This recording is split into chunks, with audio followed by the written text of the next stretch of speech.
Ah, the wind. How are y'all doing today? We have been in a particularly windy situation here. I don't know if you read or heard in the news about everything going on. I mean, it was the same storm that tornadoes a little further up the road. Here in the Amarillo part of the Panhandle, it was pretty devastating. We did not get tornadoes, which is very strange. We had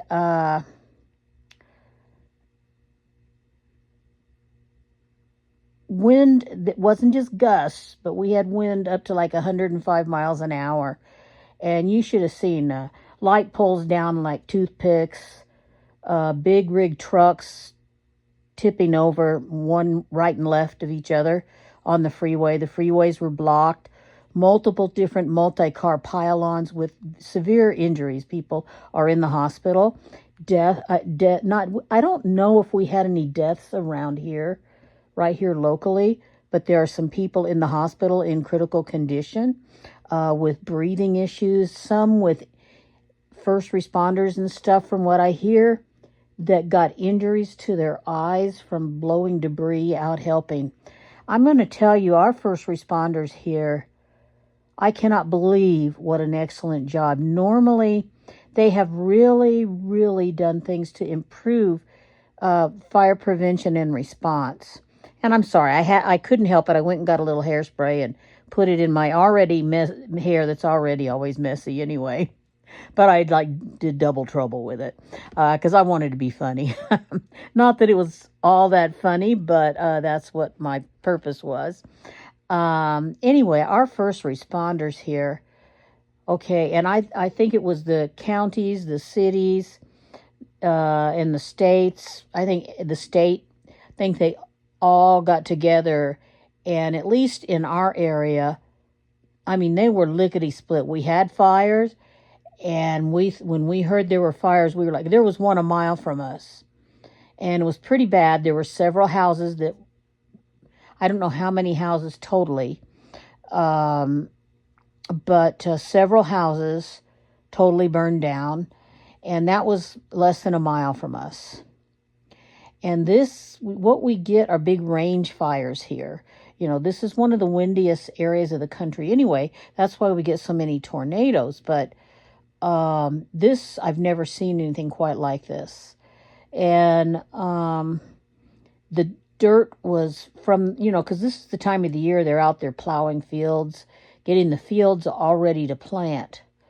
And so there was a lot of dirt being stirred up from that activity. And you would not have believed it. You could not see. They were showing where police had stopped at car wrecks. And I don't know why people didn't just pull over, but I mean, the storm wasn't stopping. It lasted until 5 or 6 in the evening, where it was that bad. Those big, heavy dumpsters, they were full in certain areas because the trash runs tomorrow. And so they were full and very, very heavy anyway, even when they're empty. And they were totally blown over. Electric poles and whatnot down on the ground like toothpicks all along the sides of the road. Now, in our area, they turned off the power. And it came up in the middle of the night some point. I'm not certain the time because I was over dog sitting with someone, and thankfully so. And I came back today, and my apartment is just full of dirt. It blew in through the, or maybe the windows. This is an older thing, and maybe the windows weren't sealed as best as they could be, that type of thing. And there's a lot of dirt in here. It's going to take me a couple weeks to get it all cleaned up because I just get really, really tired. But anyway, so I'm thankful to say that the stuff in my refrigerator did not get ruined. Because it was less than 24 hours, everything seems okay. There is one roll of hamburger meat in there that I'm going to cut into tomorrow and see, because I had planned to come home and cut it up and put it in the freezer. So now I'm not sure because it's got a date way out from now on it. And I thought, oh, you got plenty of time. But now I'm a little bit worried about it, that it's going to be a waste. But everything else in there, the dairy and everything else seemed fine. So that's a good thing. So anyway, that's what's been going on in my part of the world. And I just kind of decided to dramatize it just a little bit. Although I'm looking in the camera and my hair kind of looks like this anyway. Because I'm famous for going outside. And like I said, we're always really windy. Taking a shower and then going outside. Now you can see my pup who's going for a haircut tomorrow.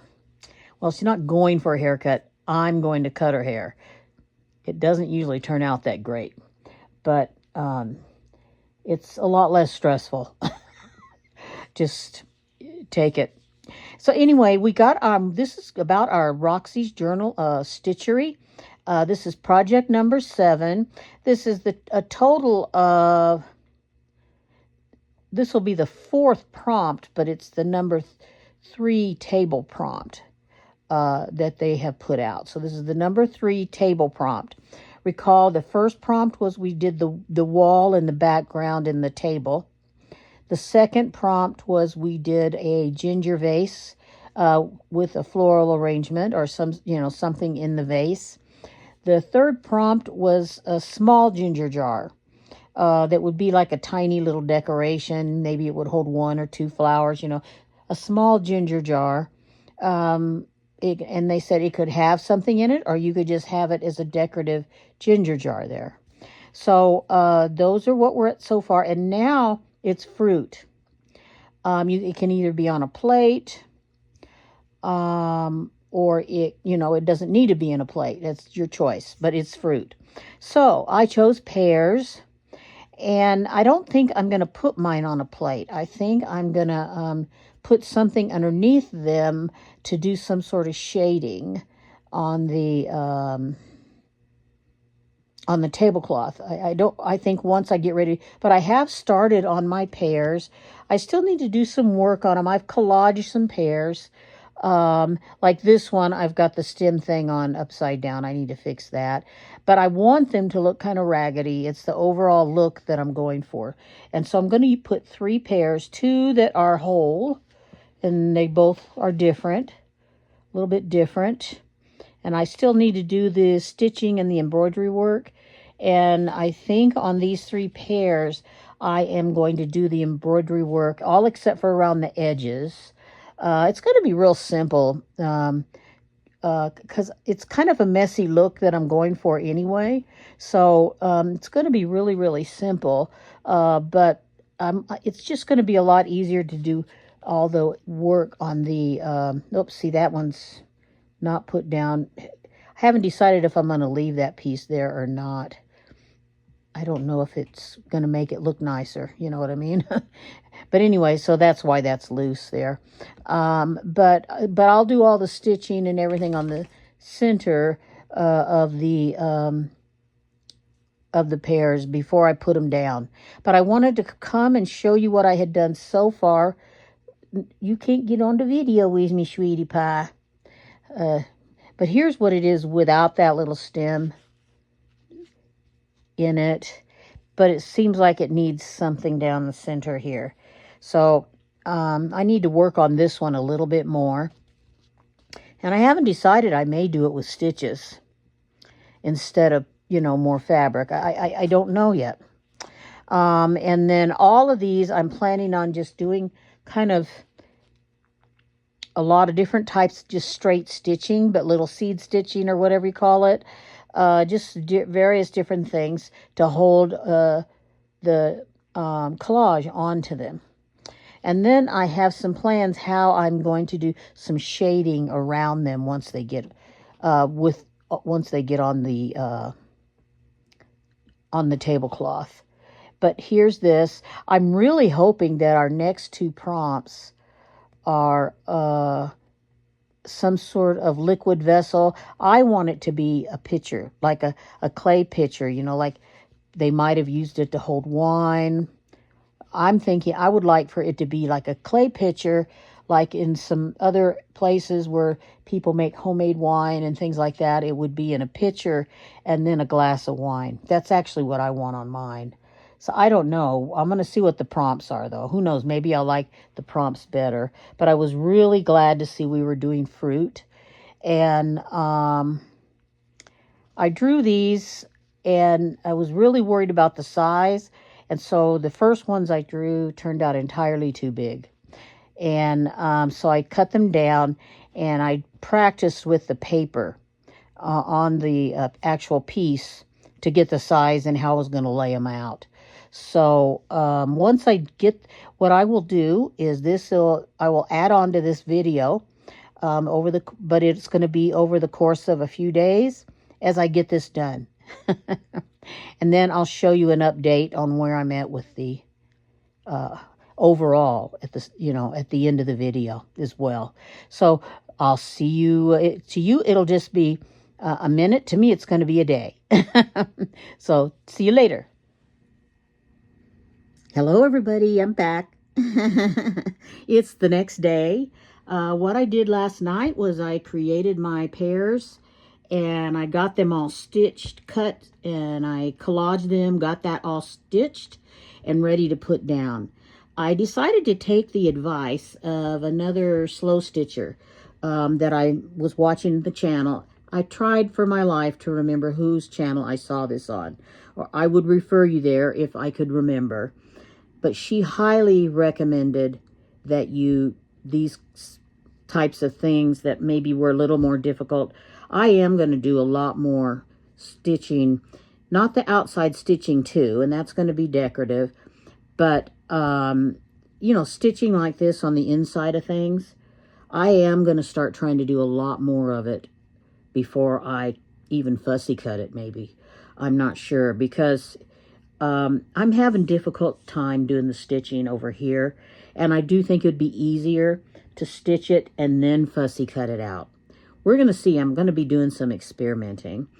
Now, before I talk about these are not down permanently. I wanted to kind of go over with you my thought processes and also mill it over my mind. But I wanted to do reviews of a couple of products. And first of all, I want to talk about this 505 temporary adhesive glue stick for fabrics. I've been seeing a lot of quilters and applique workers use this. A lot of quilters use the spray 505, especially if they do home domestic machine quilting, to hold their quilt sandwiches together. There's a spray, and they will spray the layers of it, and it holds it together so it's not moving around while they're doing so much moving on their sewing machine. So, and they say they've had great luck with that. So this is what I've tried. I've never tried the spray. And I did talk about this on one of my other videos and how much I like it. And I still like it. But I said it left absolutely no trace of ever having used it. Which, as I've gotten more and more into using it, I've discovered that there are situations that there are traces of it. Now, I'm going to say one of these is going to last a long time, okay? Particularly if you use it right. And like in the case of this pair in particular, I did not use it right. It was, I used too much of it. And what happened was, even though there's no visible trace of the glue stick, I mean, there is no visible trace. If you pick up your fabric and move it around, you pull the glue loose, because it is a temporary glue, and move it around, there is no visible residue in your fabric. But what I have discovered from kind of overdoing it is it does leave the glue in your fabric, which I don't know where I thought it was going, but what has happened is this got so stiff and firm, especially with the multiple layers that I put in here, that I couldn't hardly get my needle through. Now, I did do it, and it wasn't that it was all that difficult. I used a sashiko-like thimble that I had made homemade, and those fit on the inside of one video I'll show you how to do that. I actually got it off of someone else's video. So before I show you how to do it, I need to find their video. And so I can give them credit. But, and then I used that to push my needle through like this. So the needle would come in here and then I would push it. And I am going to order a regular Sashiko thimble because I can totally see the benefit to that. But meanwhile, I'm using this homemade one and really it doesn't work too badly. It is a little slippery and I would like the one with the little dimples in it that kind of catches your needle a little bit. But anyway, we'll talk about that on a future video. So I was able to get through it, but it was a much more difficult stitch. If I had not had that particular type of a thimble, because I was using my regular thimble for it, and it was a pain in the neck. Just saying. It really was. I just didn't care for it. So I recommend the glue, but I recommend using it very sparsely, okay? And just put it like in the very center of the piece of fabric that you're putting down, enough to hold it there. Don't put it all around the edges where you're going to stitch, because later on, it's going to make things just a little bit more difficult for you. Now, another game changer for me has been this product here. Now, there are many brands of these out there. This one is called ChiaoGoo. What it is it's just a piece of cut out silicone. If you've got something made of silicone and you want to cut it out, you could just do that. These were very inexpensive though at my local quilting shop. And I bought their last packet, and it was a packet of 2, ChiaoGoo. It's an interesting name. And I liked the heart shape of it because I could get it right down at the base of the needle. So there was a practical reason, I think, that they made it this shape. You just go right down to your fabric with it that way, and you can grab at the base of your needle. And it was another tip that I got from another YouTuber that I honestly do not. I've got to start, now that I'm talking about the ideas that they've given me, I really need to start writing down where I get these ideas from. So, or not talk about them, but they have worked so well for me that I want to pass them on. But she suggested getting one of these and using it to hold your needle. And instead of pulling your needle through, she said, pull your fabric and it'll go right through. And I was using a larger wool type thread. And I was like, so therefore my needle on that project had a large eye on it. And I was having the dickens of a time. Well, I switched to doing it that way. So I put my needle in as far as I could get it down in the fabric. And then I grabbed the needle with this coming out the other side and then pulled the fabric. And then I just kind of straightened it out. So I went through like, oh, it was on my Sashiko piece, actually, that I was doing that. And I was like, that is a lifesaver. So this thing, you can cut one out if you have something made out of silicone that you're not using or don't want anymore. And you can see the thickness of it. It's pretty thin. That helps you decide. Or like I say, you can go online. I got this one at a store here in Amarillo.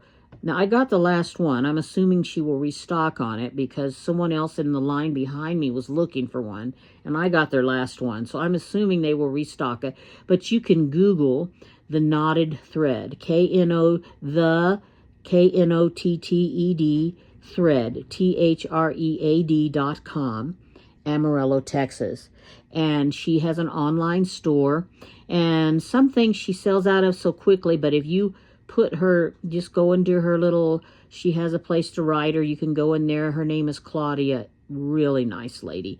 If she has them in the store, well, and she hasn't yet gotten them on her website because she is really busy. She sells she's such a popular store. It's a neat store. That it should be on all the shop hop lists if it's not. But anyway, that and Quilt Winks here in Amarillo. They're both totally different. What they stock is different. Great stores. But anyway, Claudia carries these in her store. and normally, and I bought the last one, so I'm assuming she's restocking on them. But this has been a game changer for me, and I don't remember what the price was, but they were inexpensive and well worth it. And I'm sure, you know, you can find some branders of these or whatever on Amazon as well. So I don't know if they'd be called a silicone needle puller, what they would be called. But anyway, game changer for me. Okay, now on to the project. Now I am thinking that this is going to look all sideways to you. So I am going to undo the phone out of the holder, and I'm going to bring this over. I'm still in the process of composition here. But I'm going to be so glad when I finish with my table so that I can film better for you guys and get my lights up, etc., etc., etc. But anyway, I'm going to pull my phone off so that you can look at this from my view. Hold on.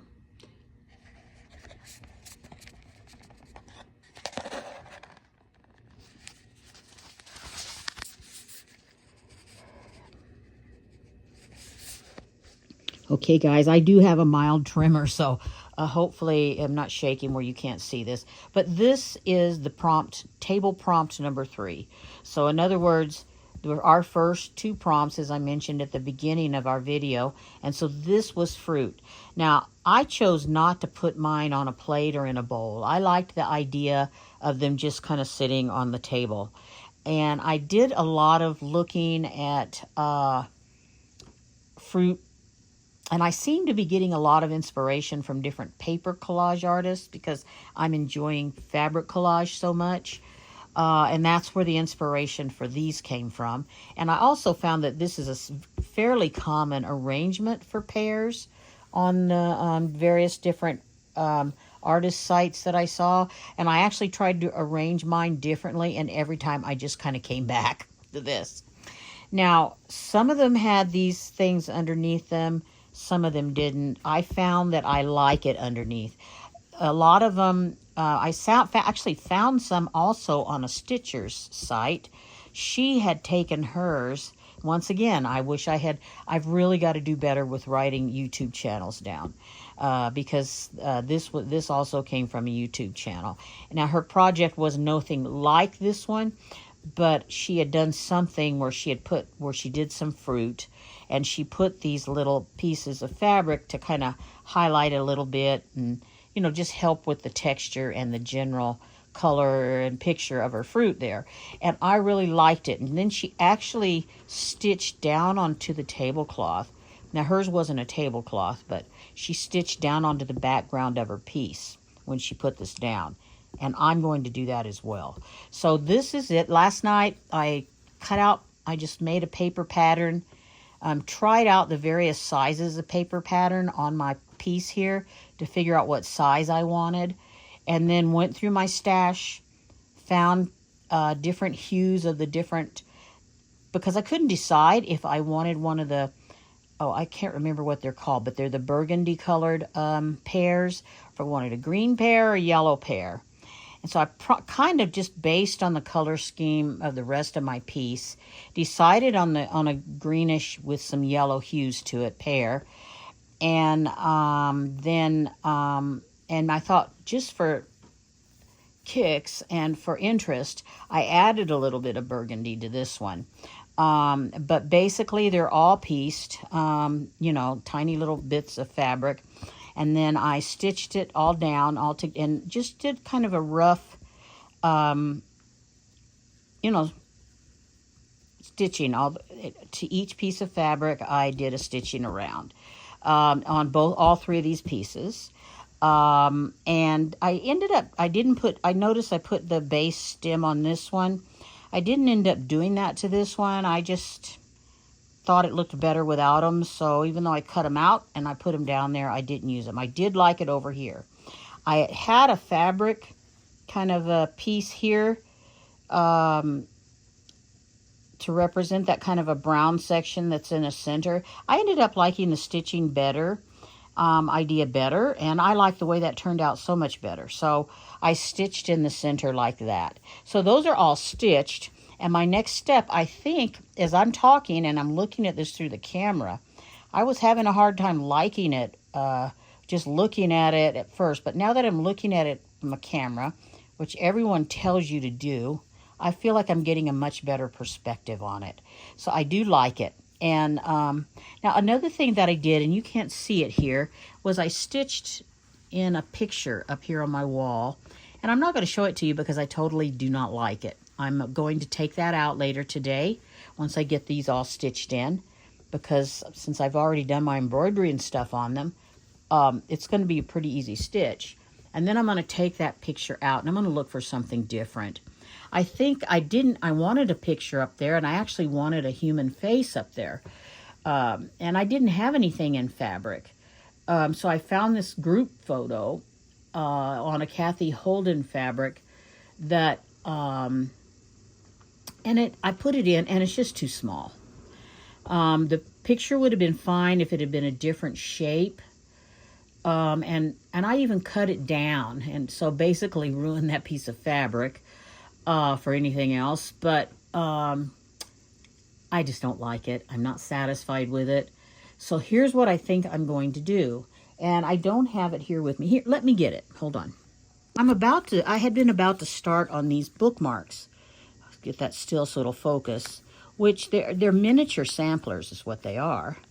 And I've got the linen and everything. And I think I'm going to do this one and make it look like a wall hanging on my wall. I think that'll fit perfectly. And so it'll just appear like a miniature sampler hung on the wall in someone's house. So I think I'm going to do that.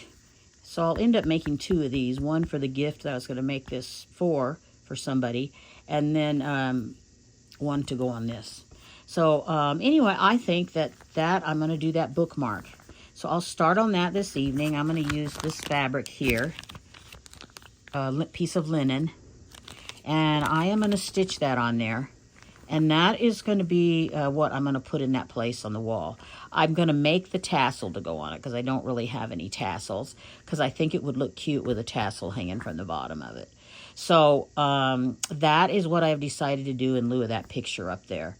So we're going to see how that all comes out, and I'm hoping to get this done over the next week. It's going to take a little time. I have difficulty seeing this kind of stitching because of my eyes, but that's what I'm going to be working on as far as my stitching this week. It's going to take me months to do all the florals on here between the two vases, especially this huge vase, and I've got so many of these black and whites that need total thread painting on it. That's just going to take some time. And then I've got all the florals that are in my window. So I'm going to include at the beginning of the video, I'm going to go back, and hopefully you saw that when you came on, and show a picture of what my piece looked like before I did the pairs and before I did the picture. I did post that on Roxy's Journal of Stitchery Facebook group. Anyway, so, but I'm going to go ahead and also have it as like a thumbnail on the front of this. I've just now finally figured out how to do thumbnails. So maybe you can get rid of those weird expressions, future videos of my face showing up. So anyway, I will talk to y'all later, and I will come back probably next week and show you where I have progressed on this piece. I think this is probably going to be a once-a-week video for me. Love you guys, and many blessings, and I hope you're enjoying whatever project you're working on. Bye-bye.